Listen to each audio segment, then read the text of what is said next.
ওদের বাবাকে বললাম বিদেশে আনছো, একটু বিদেশি ফল টল খাওয়া। তো ও একটা ফল নিয়ে এসছে, আপনারা দেখবেন যে এটা কী, যেটার দাম হচ্ছে 6 রিয়াল, যেটার নাম হচ্ছে মেলন। তো মেলন বলতে আমরা কী বুঝি, আমাদের বাংলাদেশে মেলন হচ্ছে যেটাকে আমরা বাঙ্গি বলি। তো এইটা নাকি বাঙ্গি, দেখতে পাচ্ছেন, এটা আমি এখন কেটে দেখাচ্ছি। তো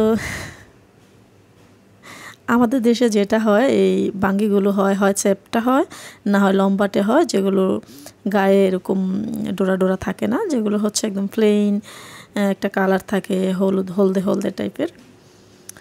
তো এখানে দেখতেছি এটার কালার আবার একটু ভিন্ন, এটার ডিজাইনও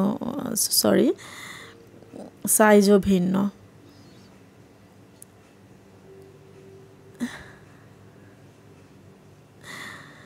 তো কেটে নিয়েছি। ও মা, এটার ভিতর থেকে যে এতগুলো পানি বের হয়েছে, আর কতগুলো বিচি। তো বিচিগুলোকে ছাড়িয়ে নিয়ে তারপরে কেটে সবাইকে খেতে দিব, তারপরে বুঝতে পারবো এটার স্বাদ কেমন হয়।